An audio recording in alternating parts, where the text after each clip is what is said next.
Baik, assalamualaikum warahmatullahi wabarakatuh. Bali. Perkenalkan, nama saya Arga Aprilian dari Prodi Teknologi Pendidikan semester 2. Ya, kali ini saya akan membahas tentang faktor-faktor penyebab korupsi. Jadi kali ini itu kita akan membahas faktor-faktor penyebabnya, apa sih yang menyebabkan korupsi, apa sih yang menyebabkan terjadinya korupsi. Jadi ini juga penting banget sih untuk diketahui. Jadi yang pertama itu ada kondisi ekonomi yang buruk. Jadi ketidakstabilan ekonomi, kemiskinan dan ketidaksejahteraan ekonomi dapat menciptakan lingkungan di mana korupsi berkembang subur. Orang-orang yang hidup dalam kemiskinan mungkin rentan terhadap praktik korupsi, baik sebagai korban maupun pelaku. Ya, itu sangat jelas sih. Yang kedua itu ada kurangnya pengawasan dan transparansi. Jadi, sistem yang kurang transparan dan kurangnya mekanisme pengawasan yang efektif memungkinkan praktik korupsi berkembang tanpa terdeteksi.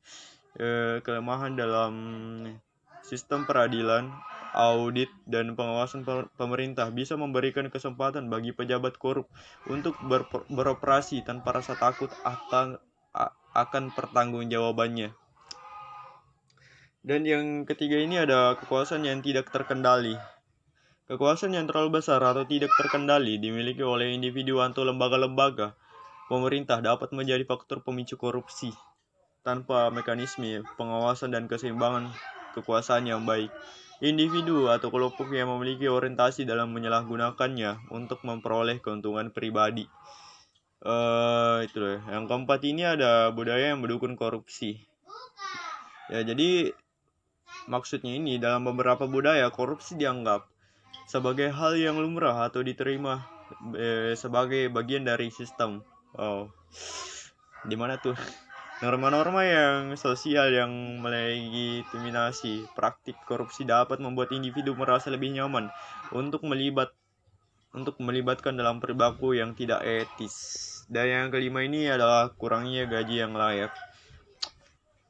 Jadi, gaji yang rendah bagi pejabat pemerintah atau staf publik dapat menciptakan tekanan finansial yang mendorong mereka untuk mencari tambahan penghasilan melalui praktik korupsi. Ini sudah banyak sekali ya di Indonesia.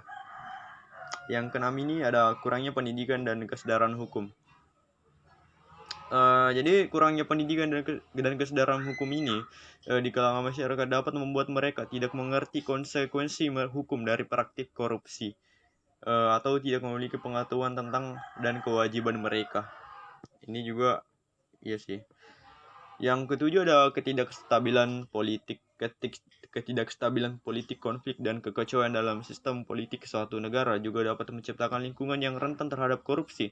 Selama periode transisi, praktik korupsi politik atau konflik bersenjata, kontrol terhadap korupsi sering kali menurun. Dan yang terakhir ini adalah ketidakpedulian masyarakat. Ya, jadi sikap apatis atau ketidakpedulian masyarakat terhadap korupsi dapat memberi ruang bagi praktik korupsi untuk berkembang tanpa adanya tekanan publik yang cukup untuk mengatasi masalah tersebut. Ini sudah pasti.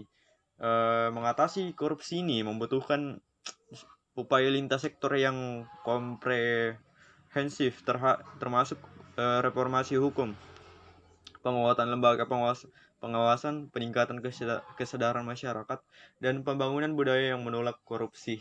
Mungkin itu saya sekian dari saya.